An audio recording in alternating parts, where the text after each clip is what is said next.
नमस्कार दोस्तों, मैं घनश्याम राय आप सभी का न्यूज डंका हिंदी में स्वागत करता हूं।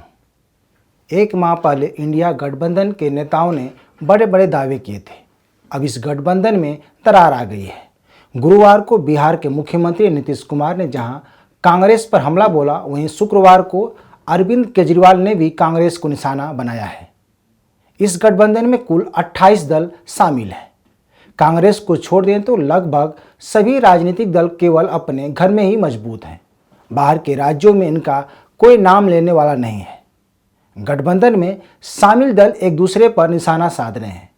आज हम यह जानने की कोशिश करेंगे कि इंडिया गठबंधन राष्ट्रीय स्तर पर कितना कामयाब होगा। दरअसल सभी राजनीतिक दलों का कहना है कि इंडिया गठबंधन विधानसभा चुनाव के लिए नहीं, बल्कि लोकसभा चुनाव के लिए बना है। तो दोस्तों, अगर आप हमारे चैनल पर नए हैं तो आपसे रिक्वेस्ट है कि हमारे चैनल को सब्सक्राइब जरूर करें।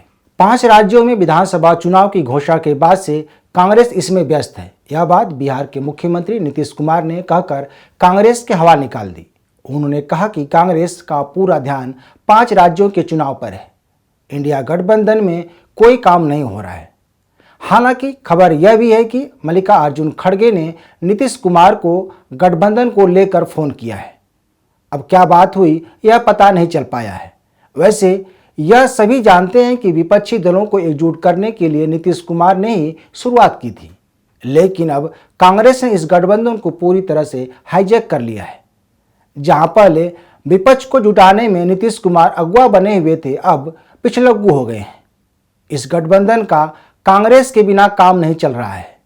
कई मुद्दों पर गठबंधन में मतभेद है, लेकिन इसके नेता बार बार कह रहे हैं कि हम सब एकजुट हैं, मगर ये सिर्फ बातें हैं, यानी कि कस्में, वादे, प्यार, वफा सब बातें हैं, बातों का क्या, कोई किसी का नहीं, ये झूठे हैं। नीतीश कुमार से पहले समाजवादी पार्टी के मुखिया अखिलेश यादव मध्य प्रदेश के विधानसभा चुनाव में टिकट बंटवारे पर बात नहीं बनने पर कांग्रेस के खिलाफ मोर्चा खोले हुए हैं। उन्होंने बुध शुक्रवार को भी कांग्रेस को धोखेबाज कहा। वहीं दिल्ली के मुख्यमंत्री अरविंद केजरीवाल ने भी शुक्रवार को ही छत्तीसगढ़ में चुनावी रैली में कहा कि कांग्रेस ने केवल देश को लूटा है। इतना ही नहीं, इसी दिन दिल्ली के कांग्रेस नेता संदीप दीक्षित ने केजरीवाल पर निशाना साधा। उन्होंने कहा कि ईडी द्वारा दिए गए नोटिस से केजरीवाल डरे हुए हैं और जांच से भाग रहे हैं। इससे साफ हो जाता है कि भले ये दल पीएम मोदी का विजय रथ रोकने के लिए साथ आए हैं, लेकिन आपसी समन्वय का अभाव है। तो क्या ये बीजेपी का विजय रथ रोक पाएंगे? कोई कार्य करने के लिए आपसी समन्वय बहुत जरूरी है, लेकिन इंडिया गठबंधन में यह समन्वय दिखाई नहीं दे रहा है। वैसे कई नेता कह रहे हैं कि यह गठबंधन राष्ट्रीय स्तर के लिए बना है। राज्य स्तर पर इससे कोई लेना देना नहीं है। इसमें सीताराम येचुरी और ममता बनर्जी की रार खुलकर सामने आई है। सीपीआईएम के महासचिव सीताराम येचुरी ने कहा कि पश्चिम बंगाल में मौजूदा सरकार लोकतंत्र विरोधी है। उन्होंने कहा कि लोकतांत्रिक चुनाव के पूरे सिस्टम को खराब कर दिया है। उन्होंने यह भी कहा कि राष्ट्रीय स्तर पर विपक्षी दलों के साथ रहेंगे, लेकिन बंगाल में टीएमसी के साथ किसी तरह का गठबंधन नहीं हो सकता। ये विपक्षी दलों के नेताओं के बयान हैं जो इंडिया गठबंधन में शामिल हैं, लेकिन उनमें आपसी समन्वय दिखाई नहीं दे रहा है। अब सवाल यह है कि इतने मतभेद के बाद भी इन दलों में एकता आ सकती है। भले ये दल आपसी एकता का दम भर रहे हों, पर जनता के सामने एकता दिखा पाएंगे? इनके पोल को बीजेपी क्या नहीं खोलेगी? क्या जनता इतनी सच्चाई को नहीं जानती है? सबसे बड़ी बात यह है कि बीजेपी जनता में इस बात का संदेश देगी कि ये दल केवल अपने स्वार्थ के लिए साथ आए हैं। इनका गठबंधन देश हित में नहीं है, क्योंकि जिस तरह से मध्य प्रदेश के विधानसभा चुनाव में समाजवादी पार्टी और कांग्रेस के बीच जंग हुई, वो सभी ने देखा। क्या यह कहा जा सकता है कि समाजवादी पार्टी यूपी में कांग्रेस के लिए ज़्यादा स्पेस देगी? मध्य प्रदेश में लगभग 40 सीटों पर सपा चुनाव लड़ रही है, 5 सीटों पर जेडीयू चुनाव लड़ी है।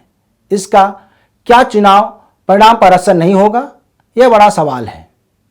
सवाल यह भी है कि क्या गठबंधन लोकसभा चुनाव में कांग्रेस को उसके मन के मुताबिक सपा सीट देने को तैयार होगी? अगर होगी तो क्या सपा और कांग्रेस के समर्थक एक दूसरे उम्मीदवारों को वोट देंगे? यह बड़ा सवाल है, जिसका जवाब इंडिया गठबंधन के दलों के भी पास नहीं है। यही सवाल पश्चिम बंगाल में भी खड़ा हो रहा है। क्या ममता बनर्जी वाम दल के लिए उनके मांगों के अनुसार सीट देने को तैयार होंगी? क्या सीट बंटवारे के दौरान गठबंधन में खिचखिच नहीं होगा? सबसे बड़ा सवाल यह है कि अगर 5 राज्यों में कांग्रेस जीत जाती है तो क्या ममता बनर्जी बंगाल में, अखिलेश यादव यूपी में कांग्रेस के लिए ज़्यादा से ज़्यादा सीटें देने को तैयार होंगे? क्या ऐसा ही तमिलनाडु में भी होगा? महाराष्ट्र में उद्धव ठाकरे त्याग करने को तैयार होंगे? दोस्तों, सवाल यह है कि जिस तरह से कांग्रेस ने मध्य प्रदेश में अखिलेश यादव के साथ किया, क्या दूसरे दलों के साथ नहीं करेगी? सवाल अभी तक अनुत्तर हैं। 2 माह के बाद सब पता चल जाएगा कि यारी कितनी यारी है। तो दोस्तों, आपका इस बारे में क्या ख्याल है, हमें ज़रूर बताएं।